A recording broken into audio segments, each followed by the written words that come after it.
Hello friends, welcome to our channel Jai ji defence warriors from Agnipath base. मैं कल्पेश आपके लिए physics part 3 लेकर आ रहा हूं, जिसमें हम आज कवर करेंगे मेजरमेंट, मोशन एंड फोर्स।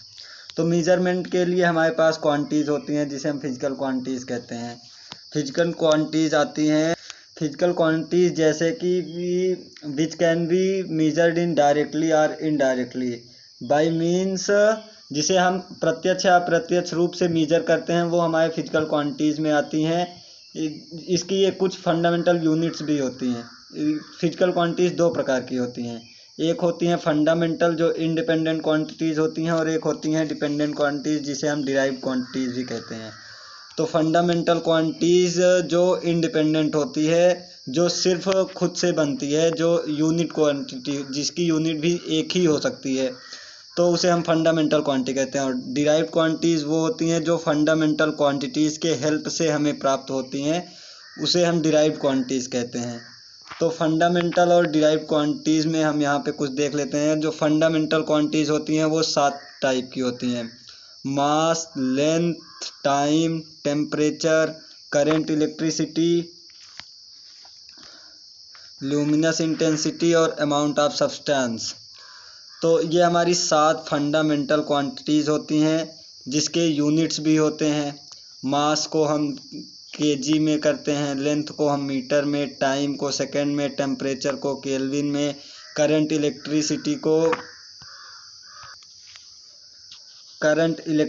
को एम्पियर में, ल्यूमिनस इंटेंसिटी को कैंडेला में, और अमाउंट ऑफ सब्सटेंस को हम मोल में मेज़र करते हैं। तो ये इसकी यूनिट्स होती हैं। और हम देखेंगे जब डिराइव्ड क्वांटिटीज़ को, तो जो फंडामेंटल क्वांटिटीज़ की हेल्प से आती हैं। जैसे हम स्पीड देखेंगे, स्पीड भी एक प्रकार की डिराइव्ड क्वांटिटीज़ हैं। तो ये दो फंडामेंटल यूनिट की हेल्प से आई है, डिस्टेंस और टाइम को। जब हम डिस्टेंस और टाइम का रेशियो निकालते हैं तो हमें स्पीड आती है। डेंसिटी हम देखेंगे मास अपॉन वॉल्यूम, मास और वॉल्यूम के रेशियो से आती है। तो ये भी दो फंडामेंटल क्वांटिटीज से मिलके एक डिराइव्ड क्वांटिटी बनी है। तो ये दो या दो से अधिक फंडामेंटल क्वांटिटीज भी हो सकती हैं, इसमें ये नेसेसरी नहीं कि दो ही होती हैं। हम नीचे कुछ क्वांटिटी नाम और उनकी एसआई यूनिट और उनके सिंबल्स भी नीचे दिए गए हैं, हम उसको भी देख लेते हैं। जैसे जो लेंथ, विड्थ, हाइट, डेप्थ, लंबाई, चौड़ाई, ऊंचाई और गहराई जो नापी जाती है वो किस में मेजर की जाती है? मीटर में। इसको हम एसआई यूनिट में, इसका सिंबल एम होता है। टाइम को किस में मेजर किया जाता है? सेकंड में। मास किलोग्राम में। टेम्परेचर केल्विन में। और इसका जो सिंबल है वो हमें ध्यान देने के लिए है। अमाउंट ऑफ सब्सटेंस मोल, और जो current electricity ampere, luminous intensity candela. और ये दो जो होती हैं, इसे हम, ये दो अलग प्रकार की ये फंडामेंटल क्वांटिटीज़ नहीं होती हैं, लेकिन ये भी आती हैं, प्लेन एंगल और सॉलिड एंगल। प्लेन एंगल जो है उसे हम रेडियन में मेजर करते हैं, और सॉलिड एंगल जो है उसे हम स्टेरेडियन में मेजर करते हैं। तो ये हमें पहले तो 7 फंडामेंटल क्वांटिटीज़ बनाई गई थी। जब क्वांटिटीज़ बनी थी तो 7 ही बनी थी। फिर उसमें बाद में हमें देखा गया कि इसमें कहीं पे दिक्कतें आ रही थी। 7 सब तो आ जा रहा था इन सातों में, लेकिन जो हम एंगल करते थे, प्लेन एंगल और सॉलिड एंगल होता है, जैसे सॉलिड एंगल हम इसको कहते हैं जो हमारे चारों तरफ से होती है। जैसे हम कोन देखते हैं तो कोन का जो एंगल होता है ये सॉलिड एंगल होता है, क्योंकि ये चारों तरफ से घूमा है, इसे हम सॉलिड एंगल कहते हैं। और प्लेन एंगल होता है जो किसी प्लेन पे दो होती हैं, उसे हम प्लेन एंगल कहते हैं। ये दोनों बाद में हमें मिली जाके, जब हमें देखा गया कि हमें कहीं ना कहीं मेजर करने में दिक्कतें आ रही थी, तो ये बनाई गई दो क्वांटिटीज, प्लेन एंगल और सॉलिड एंगल। इन यूनिट्स को डिफाइन करते समय हम ये भी देखते हैं कि यूनिट्स सिस्टम भी होता है। 3 यूनिट सिस्टम होते हैं, जैसा कि आपको पता होगा, आप पहली कक्षाओं में पढ़ चुके होंगे। सीजीएस सिस्टम, एफपीएस सिस्टम और एमकेएस सिस्टम। एफपीएस सिस्टम और एमकेएस सिस्टम। तो जो सीजीएस होता है उसे हम, सीजीएस मतलब सेंटीमीटर ग्राम सेकंड, एफपीएस मतलब फुट पाउंड सेकंड, जो हमें यहाँ पे लेंथ जो होती है सेंटीमीटर में, मास जो होता है वो ग्राम में, और टाइम को हम सेकंड में मेजर करते हैं। और एफपीएस में हम क्या देखते हैं कि जो लेंथ होती है उसको हम फुट में, और मास को हम पाउंड में और टाइम को हम सेकंड में मेजर करते हैं। और जो MKS होता है ये SI भी MKS को ही ज़्यादातर फॉलो करता है। इसमें जो है हम देखते हैं कि लेंथ को मीटर में, मास को किलोग्राम में और टाइम को सेकंड में। हमें यहाँ पे एक चीज़ कॉमन देखने को मिल रही है, जो टाइम है वो तीनों में सेम है, सेकंड। तो हम ये देखने के लिए है कि क्वेश्चन ऐसे भी बनता है कि ऐसी कौन सी क्वांटिटी है जो CGS, FPS और MKS तीनों में हमें सेम देखने को मिलती है, तो वो टाइम है। टाइम की जो यूनिट होती है वो हमें तीनों में सेम देखने को मिलती है, सेकंड। और CGS में जब हम देखते हैं तो CGS में जो हमारे फोर्स की यूनिट होती है वो डाइन होती है। CGS में हमारी फोर्स की यूनिट क्या होती है, डाइन। और FPS में हमारी फोर्स की यूनिट होती है, FPS में फोर्स की यूनिट होती है पाउंडल। पाउंडल जो होती है वो FPS में फोर्स की यूनिट होती है। और MKS में जो फोर्स की यूनिट होती है ये तो आप सभी को पता होगा, न्यूटन होती है। तो ये भी हमें नोट करने के लिए है। और 1 न्यूटन इज इक्वल टू जो होता है 1 न्यूटन इज इक्वल टू होता है 10⁵ डाइन होता है। MKS में आप सभी को पता होगा, MKS में न्यूटन होती है। तो ये हमारी नोट करने वाली थी कि यहाँ पे जो फोर्स की यूनिट क्या होती है तीनों जगहों पे। अब हम यहाँ पे कुछ क्वांटिटीज़ और उसके डायमेंशंस देखेंगे। तो सबसे पहले हम डायमेंशन की जब डिफिनेशन पढ़ेंगे तो डायमेंशन क्या होता है। डायमेंशन वो होता है जो किसी भी फिजिकल क्वांटिटीज़ को जब हम उसकी पावर के रूप में रिप्रेजेंट करते हैं तो उसकी जो पावर होती है उसके साथ लिखी जाती है, तो उसे हम डायमेंशन कहते हैं। ये SI यूनिट के साथ ही लिखी जाती है। तो हम यहाँ पे देखेंगे कि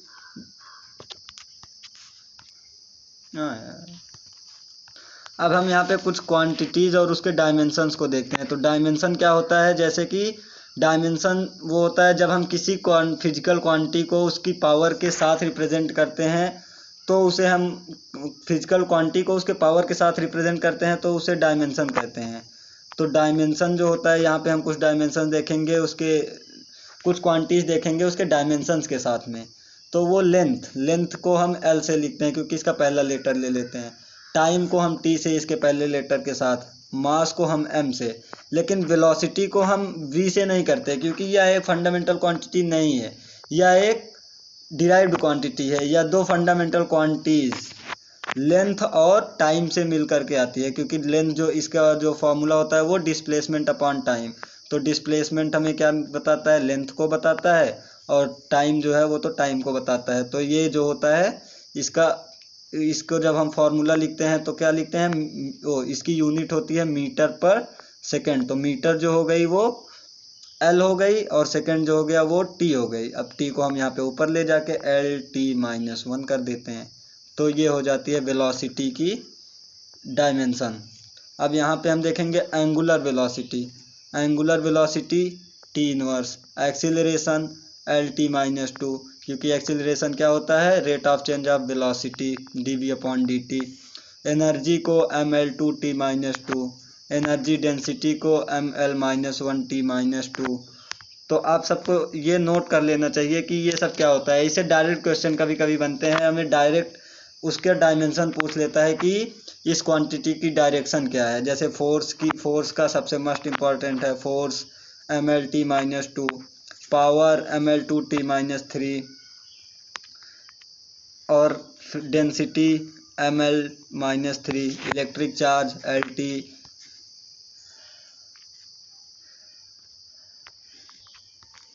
इलेक्ट्रिक पोटेंशियल mL2T-2, और यहाँ पे क्या है mL2T-2, electric potential mL2T-2 I-1, electric field mL2T-1 I-1, magnetic field MT-3 I-1, potential mL2T-2 I-1। तो यहाँ पे हमें कुछ क्वांटिटीज़ और उसकी डायमेंशंस देखने को मिली। अब जो क्वांटिटीज़ होती हैं वो दो टाइप की होती हैं, हमने कल भी डिस्कस किया था, स्केलर क्वांटिटी और वेक्टर क्वांटिटी। अगर आपने वो वीडियो नहीं देखी है तो आप प्लेलिस्ट में जा कर के देख सकते हैं, जय जी डिफेंस वॉरियर चैनल पे प्लेलिस्ट बनी हुई है। तो हम देखेंगे scalar quantity. What is a scalar quantity? A scalar quantity is defined as the physical quantity with only magnitude and no direction. Scalar quantity कैसी क्वांटिटी होती है? ऐसी क्वांटिटी जो सिर्फ मैग्नीट्यूड से डिफाइंड होती है, जो सिर्फ उस जिसकी वैल्यू होती है वो डायरेक्शन पे डिपेंड नहीं करती कि वो किस डायरेक्शन में जा रही है, इधर जा रही इधर जा रही, उससे डिपेंड नहीं करता है, बस वो उसका मैग्नीट्यूड डिपेंड करता है कि उसका मैग्नीट्यूड कितना है। Such physical quantities can be describe just by their numerical value. इसमें हम डायरेक्शन नहीं देखते हैं, इसमें सिर्फ हम उसकी न्यूमेरिकल वैल्यू को डिफाइन करते हैं। The addition of these physical quantities follows the simple rules of algebra. जो स्केलर क्वांटिटी होती है वो सिर्फ सिंपल अलजेब्रा रूल को फॉलो करती है। Only their magnitudes are added. उसमें सिर्फ हम मैग्नीट्यूड को ऐड करते हैं, अगर वो निगेटिव है तो वो निगेटिव के साथ लिखा जाता है, पॉजिटिव है तो पॉजिटिव के साथ हम उसे ऐड करते हैं। तो यहाँ पे स्केलर क्वांटिटी होती है जो डायरेक्शन पे डिपेंड नहीं करती है। हम यहाँ पे कुछ एग्जाम्पल्स भी देखेंगे, एग्जाम्पल्स ऑफ स्केलर क्वांटिटीज। मास जो है वो स्केलर क्वांटिटी है, क्योंकि मास हमें डायरेक्शन पे डिपेंड नहीं करता है। इसकी यूनिट का क्या होती है? मास की यूनिट होती है SI unit kilogram. Speed scalar quantity है, डिस्टेंस स्केलर क्वांटिटी है। यहाँ पे स्पीड स्केलर क्वांटिटी है क्योंकि इसमें डायरेक्शन नहीं होती, ये डिस्टेंस अपॉन टाइम होता है। अगर हम वेलोसिटी की बात करेंगे तो वो जो है वेक्टर क्वांटिटी होती है, क्योंकि इसमें डिस्प्लेसमेंट अपॉन टाइम होता है और डिस्प्लेसमेंट एक वेक्टर क्वांटिटी है, तो हम वेलोसिटी में भी डायरेक्शन देखते हैं। टाइम भी एक स्केलर क्वांटिटी है, वॉल्यूम स्केलर क्वांटिटी है, डेंसिटी स्केलर क्वांटिटी है और टेम्परेचर स्केलर क्वांटिटी में आता है। अब हम देखेंगे vector quantity. What is a vector quantity? हम पहले ही डिस्कस कर चुके हैं। वेक्टर क्वांटिटी जो क्या होती है, जिसमें मैग्नीट्यूड के साथ साथ उसमें डायरेक्शन भी डिफाइंड होती है। A vector quantity is defined as the physical quantity that has both direction as well as magnitude. तो वेक्टर क्वांटिटी कैसे डिफाइंड होती है? ऐसी फिजिकल क्वांटिटी जो दोनों डायरेक्शन और उसके साथ साथ मैग्नीट्यूड दोनों डिफाइन होते हैं, जिसमें ऐसी क्वांटिटी वेक्टर क्वांटिटी कही जाती है। A vector quantity with the value of magnitude equal to 1 is called a unit vector. Vector quantity जिसका मैग्नीट्यूड 1 के इक्वल होता है वो क्वांटिटी यूनिट वेक्टर कही जाती है, and is represented by a lower case alphabet with a hat circumstances. जो यूनिट वेक्टर होता है उसके पे ऊपर हम हैट लगाते हैं, ऐसे कैप लगाते हैं। उसे हम जैसे एक यूनिट वेक्टर कोई हो गया R is equal to x i cap, y j cap और जेड के कैप। तो यहाँ पे जो कैप है वो हमें,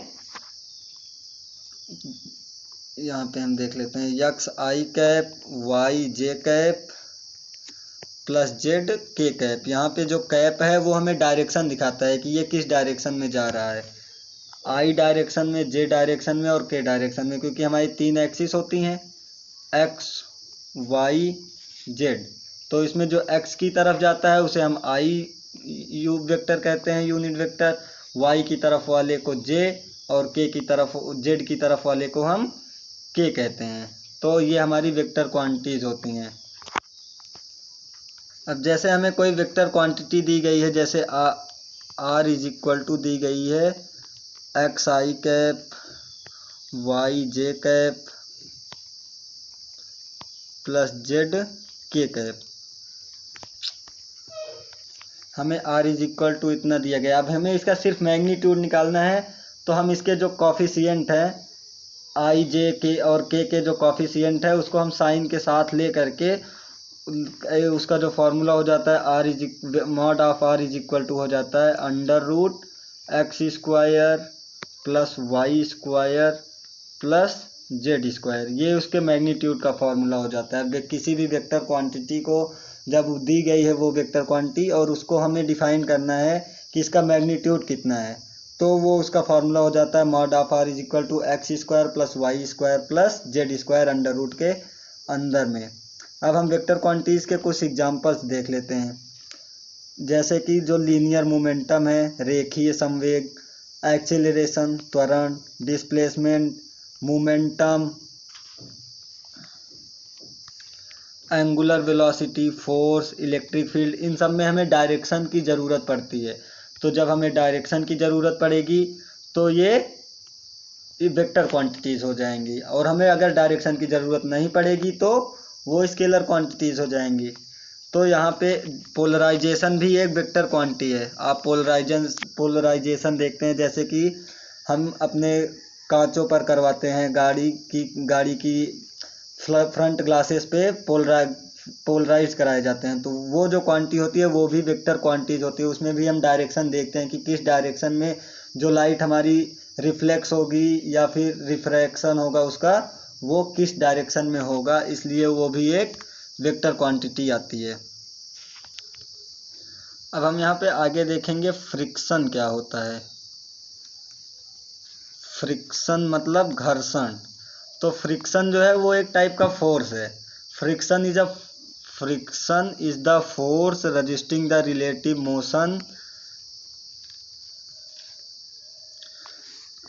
motion of surface, fluid layers and material elements. तो फ्रिक्शन जो है वो एक रजिस्टिंग फोर्स है। वो रजिस्टिंग फोर्स है मतलब वो अपोज करता है किन्हीं भी रिलेटिव मोशन में, जैसे कि किसी सरफेस पर कोई अदर बॉडी अगर उस पर मूव कर रही है, तो वो जो सरफेस है और उस बॉडी के बीच में एक फोर्स लगता है जिसे हम जो एक दूसरे को अपोज करता है मोशन के लिए, तो उसे फ्रिक्शन कहते हैं। तो वो जो है वो सॉलिड सरफेस भी हो सकता है, फ्लूइड लेयर्स भी हो सकता है, और मटेरियल एलिमेंट भी हो सकता है। वो जब एक दूसरे पे मूव करते हैं, स्लाइड करते हैं, तो वो एक दूसरे को अपोज करते हैं। There are several type of friction. यहाँ पे कई प्रकार के हमें फ्रिक्शन देखने को मिलते हैं, घर्षण देखने को मिलते हैं। Dry friction is a force that oppose the relative lateral motion of two solid surface in contact. Dry friction होता है। ड्राई फ्रिक्शन क्या होता है? यह एक फोर्स है जो रिलेटिव लेटरल मोशन को अपोज करता है। जैसे दो सॉलिड सरफेस पे दो सॉलिड सरफेस मतलब एक सॉलिड सरफेस है और एक कोई बॉडी है, वो उस पर अगर मूव कर रही है या मूव करने की कोशिश कर रही है, तो ये सरफेस भी उस पर उसके अगेंस्ट में, उसके मोशन के डायरेक्शन के अगेंस्ट में एक फोर्स लगाता है जिसे हम फ्रिक्शन फोर्स कहते हैं। जैसे कि आप इसके एग्जांपल्स कई जगह पे देख सकते हैं। आप जैसे बाइक को चलाते हैं तो वहाँ पे हमें फ्रिक्शन देखने को मिलता है टायर और सड़क के बीच में। आप जब हाथ में कुछ भी स्लाइड करते हैं तो वहाँ पे उन दोनों के बीच में रिलेटिव फोर्स मिलता है जिसे हम फ्रिक्शन फोर्स कहते हैं। तो ये 3 टाइप के होते हैं। 3 टाइप के कौन कौन से होते हैं? 3 टाइप के होते हैं: static friction, limiting friction and kinetic friction. तो हम पहले देखते हैं स्टैटिक फ्रिक्शन क्या होता है। Static friction is defined as the frictional force that acts between the surface when they are at rest with respect to each other. Static friction defined होता है, एक फ्रिक्शनल फोर्स है जो किसी भी सरफेसेस के बीच में, सतहों के बीच में कार्य करता है जब वे दोनों एक दूसरे के रिस्पेक्ट में रेस्ट पे होते हैं। The magnitude of static force is equal to the opposite direction in the opposite direction when a small amount of force is applied. When the force is increased at some point, maximum static friction is reached. तो static friction का जो magnitude होता है वो opposite direction में दोनों पे equal लगता है, और अपोजिट डायरेक्शन आप जितना फोर्स उस पर लगाते हैं वो उतना ही फोर्स उस पर अपोजिट डायरेक्शन में लगाता है ताकि वो उसको रोक सके। और जब उसका हम फोर्स इंक्रीज करते जाते हैं तो कुछ समय के बाद वो अपने मैक्सिमम स्टैटिक फ्रिक्शन पे आ जाता है। जब वो अपने मैक्सिमम स्टैटिक फ्रिक्शन से बाहर चला जाता है तो वहाँ पे वो ऑब्जेक्ट जो है वो मोशन में आ जाता है, तो रेस्ट को तोड़ देता है। जब तक स्टैटिक फ्रिक्शन लगा रहता है तब तक वो रेस्ट में रहता है। जब वो मैक्सिमम से आगे जाता है तब जाके वो मोशन में आ जाता है। तो स्टैटिक फ्रिक्शन के कुछ एग्जाम्पल है, जैसे हम स्कीइंग अगेंस्ट द स्नो, हम बर्फ पे जो स्कीइंग करते हैं वहाँ पे स्टैटिक फ्रिक्शन देखने को मिलता है। Creating heat by rubbing both the hand together. जब हम अपने दोनों हाथों को रगड़ते हैं ठंडियों में उसे गर्म करने के लिए, तो हमें वहाँ पे स्टैटिक फ्रिक्शन देखने को मिलता है।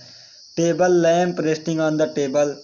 आप टेबल पे table lamp, book, mobile phone कुछ भी रखते हैं तो वहाँ पे भी स्टैटिक फ्रिक्शन लगा होता है। तो यहाँ पे हम अब है coefficient of static friction. Static friction के गुणांक। स्टैटिक फ्रिक्शन को हिंदी में क्या कहते हैं? स्थैतिक घर्षण। स्थैतिक घर्षण के गुणांक। कॉफिशिएंट क्या होता है? गुणांक। तो the coefficient of static friction is denoted as mu s. Static friction का जो गुणांक है, जो कॉफिशिएंट है उसका, वो म्यू एस से डिनोट होता है। The maximum force of the static friction is given as the product of the coefficient of static friction. जो मैक्सिमम फोर्स होता है स्टैटिक फ्रिक्शन का, the maximum force of static friction is given as the product of coefficient of static friction. जो static friction का maximum force जो हम दिए रहते हैं उस पर, उसका जो प्रोडक्ट होता है वो स्टैटिक फ्रिक्शन के कॉफिशिएंट होता है। एंड द नॉर्मल फोर्स और फोर्स ऑफ स्टैटिक फ्रिक्शन होता है। The normal force and force of static friction is less than or equal to the product of coefficient of static friction and normal force. जो normal force और static friction force है वो हमेशा coefficient static friction और normal force के इक्वल होता है या तो उससे कम होता है। इट इज गिवन एज, हम देखेंगे यहाँ पे, F S max equal to mu S eta. इसको हम एन नहीं, यहाँ पे ये ईटा है तो ये हमेशा किसके? म्यू एस इंटू ईटा के। ये एफ एस जो होता है वो less than or equal to mu s into eta होता है। ईटा क्या है? ये नॉर्मल फोर्स है।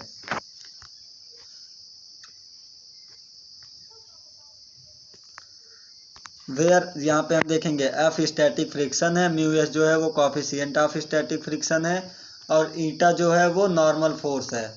F max is the maximum force of static friction. तो यहाँ पे ये हो गया स्टैटिक फ्रिक्शन। अब स्टैटिक फ्रिक्शन के बाद आता है लिमिटिंग फ्रिक्शन। स्टैटिक फ्रिक्शन के बाद लिमिटिंग फ्रिक्शन और उसके बाद काइनेटिक फ्रिक्शन। तो लिमिटिंग फ्रिक्शन क्या होता है? जहाँ पे वो जस्ट मूव करने वाला होता है। जैसे कि कोई ऑब्जेक्ट रेस्ट में है, उस पर लगातार जो है फ्रिक्शन फोर्स लग रहा है। जब वो जस्ट जहाँ से उसका फ्रिक्शन फोर्स खत्म, वो रेस्ट से अपना मोशन के लिए तैयार हो जाता है, उस एकदम एंड पॉइंट को जो है हम लिमिटिंग फ्रिक्शन फोर्स कहते हैं।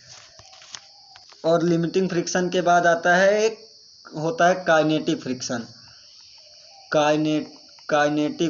काइनेटिक फ्रिक्शन जो होते हैं वो दो टाइप के होते हैं। एक होता है स्लाइडिंग काइनेटिक फ्रिक्शन, एक होता है रोलिंग फ्रिक्शन। तो ये दोनों जो स्लाइडिंग और रोलिंग आते हैं ये काइनेटिक फ्रिक्शन में आते हैं। काइनेटिक फ्रिक्शन कब लगता है? जब कोई ऑब्जेक्ट एक्चुअली में उस सरफेस पे मूव कर रहा होता है, तो वो तो हमेशा काइनेटिक एनर्जी लेके चल रहा होता है, तो उसको अपोज करने के लिए जो फ्रिक्शन लगता है उसे हम काइनेटिक फ्रिक्शन कहते हैं। तो ये दो टाइप का होता है, एक होता है स्लाइडिंग फ्रिक्शन, एक होता है रोलिंग फ्रिक्शन। तो स्लाइडिंग फ्रिक्शन क्या होता है? What is sliding friction? Sliding friction is defined as the resistance that is created between any two objects when they are sliding against each other. ये जो होता है एक रेजिस्टेंस फ्रिक्शन, तो ऐसे भी रेजिस्टेंस फोर्स होता है जो अपोज करता है। तो यह किसी भी दो ऑब्जेक्ट के बीच में तब लगता है जब दोनों एक दूसरे के अगेंस्ट में स्लाइड कर रहे होते हैं। जैसे किसी सरफेस पे आप देखेंगे, जैसे ये एक सरफेस है, इस पे एक बॉल रखी और ये बॉल नहीं, यहाँ पे एक प्लेट रखा और ये यहाँ पे स्लाइड किया, तो इन दोनों के बीच में जो फ्रिक्शन लगेगा वो स्लाइडिंग फ्रिक्शन होगा। तो वो एक दूसरे के अपोज करते हैं। जैसे हम हाथ को रगड़े और बोर्ड पे हम डस्टर को रगड़ते हैं, तो वहाँ पे हमें स्लाइडिंग फ्रिक्शन देखने को मिलता है। तो some examples of sliding friction. तो following are the examples of the sliding friction. Sliding of the block across the floor, हम फ्लोर पे किसी ब्लॉक को या किसी लकड़ी के टुकड़े को रखते हैं और उसको आगे की तरफ धक्का देते हैं तो वहाँ पे हमें स्लाइडिंग फ्रिक्शन मिलता है। To cards sliding against each other in the deck, हम ताश के पत्तों को जब एक दूसरे में ऐसे मिक्स करते हैं तो वहाँ पे हमें जो मिलती है वो स्लाइडिंग फ्रिक्शन देखने को मिलता है। Coefficient of sliding friction, sliding friction के गुणांक। The coefficient of sliding friction is denoted as mu s, ये भी जो है म्यू एस से ही डिनोट किया जाता है। तो यहाँ पे देखेंगे the force of sliding friction is defined as the product of coefficient of sliding friction and the normal force. जो स्लाइडिंग फ्रिक्शन होता है वो product of coefficient of sliding friction और नॉर्मल के इक्वल होता है। जो एफ होता है वो स्लाइडिंग फ्रिक्शन म्यू एस और एफ एन जो है नॉर्मल फोर्स उसके इक्वल होता है। तो ये होता है कोऑफिशिएंट ऑफ स्लाइडिंग फ्रिक्शन। अब इसके बाद आता है rolling friction. What is rolling friction? Rolling friction कब एक्ट करता है? जब किसी सरफेस पे कोई बॉडी रोल करती है, जैसे हम ग्राउंड पे बॉल जो है लुढ़कते हुए जाती है वो रोल करते हुए जाती है, वहाँ पे हमें रोलिंग फ्रिक्शन देखने को मिलता है। हम टायर जो हमारे बाइक के घूमते हैं वहाँ पे हमें रोलिंग फ्रिक्शन देखने को मिलता है। हम जो फुटबॉल खेलने वाले जो प्लेयर होते हैं वो जब फुटबॉल को मारते हैं तो वो बॉल ग्राउंड पे लुढ़कते हुए जाती है, वहाँ पे भी रोलिंग फ्रिक्शन मिलता है। हम पहले जब कुएं से पानी निकाला जाता था तो वहाँ पे जो है खींचते थे तो वो ऊपर जो टायर लगे होते थे वहाँ पे भी हमें रोलिंग फ्रिक्शन मिलता था, जिससे कि हम पानी को ऊपर की तरफ खींच पाते थे। तो पहले देखेंगे what is rolling friction. Rolling friction is defined as the force which resist the motion of a ball और wheel and is weakest type of friction. ये जो होता है वीकेस्ट टाइप ऑफ फ्रिक्शन होता है। यहाँ पे फ्रिक्शन जो है वो बहुत कम लगता है। सबसे ज़्यादा कौन सा फ्रिक्शन लगता है? स्टैटिक, फिर लगता है हमारा स्लाइडिंग और उसके बाद आता है रोलिंग फ्रिक्शन। तो rolling friction is a weakest type of friction. हम यहाँ पे रोलिंग फ्रिक्शन के कुछ एग्जाम्पल्स देखेंगे। Examples of rolling friction. Following are the examples of rolling friction. Rolling of the log on the ground, हमने आपको पहले भी एग्जाम्पल्स बता चुका। कुएं से पानी निकालते समय जो उसमें रस्सी लगी होती थी तो यहाँ पे जो फ्रिक्शन लगता था वो रोलिंग फ्रिक्शन होता था। हम ग्राउंड पे बॉल को जब रोल करते हैं तो वहाँ पे हमें रोलिंग फ्रिक्शन देखने को मिलता है। व्हीकल्स के जो टायर होते हैं, पहिए होते हैं, उसके और सरफेस के बीच में, रोड के बीच में रोलिंग फ्रिक्शन हमें मिलता है। तो ऐसे कई सारे एग्जाम्पल्स हमें जनरल लाइफ में ही देखने को मिलते हैं। स्लाइडिंग फ्रिक्शन, रोलिंग फ्रिक्शन और स्टैटिक फ्रिक्शन, हर टाइप के फ्रिक्शन के हमें जनरल लाइफ में ही उसके हमें एग्जाम्पल्स देखने को मिल जाते हैं। फिर आप देखेंगे coefficient of rolling friction. The coefficient of rolling friction is denoted as mu r. जो रोलिंग फ्रिक्शन का जो कोएफिशिएंट होता है, उसका गुणांक होता है, वो म्यू आर से हम डिनोट करते हैं। The force of rolling friction is defined as the product of coefficient of rolling friction and the normal force। यहाँ पे हम तीनों टाइप के जो फ्रिक्शन देखे उसमें जो हम कोफिशिएंट उसका निकाल रहे थे, तो उस टाइप का फ्रिक्शन और उसके नॉर्मल का जो प्रोडक्ट होता था उसे ही उसका कोफिशिएंट कहते थे। तो यहाँ पे भी हमें सेम चीज़ देखने को मिलती है। F H is equal to mu r into F N. F N क्या है यहाँ पे? Normal force. और म्यू आर क्या है? Rolling friction, coefficient of rolling friction. तो हमें यहाँ पे ये हमारा फ्रिक्शन फोर्स खत्म हो जाता है। तो इस तरीके से हमने आज कवर किया क्या क्या हमने कवर किया है आज मीजरमेंट कवर किया, quantities, fundamental quantities, derived quantities, scalar quantity, vector quantity, और हमने कवर किया है फ्रिक्शन फोर्स। तो इस तरीके से हमारा आज की क्लास यहीं ख़त्म होती है। तो हम आशा करते हैं आप सभी को समझ में आ रहा होगा। अगर आपको कहीं भी कोई भी परेशानी होती है आप कमेंट करिएगा, या तो टेलीग्राम पे जय जी डिफेंस वॉरियर्स नाम से चैनल है, आप वहां पे ज्वाइन कर सकते हैं और अपने डाउट्स को पूछ सकते हैं। तो हम आशा करते हैं आप सभी अच्छे से पढ़ रहे होंगे और जल्द ही आप एक अच्छे मुकाम तक पहुंचेंगे। सो जय हिंद, जय भारत, धन्यवाद।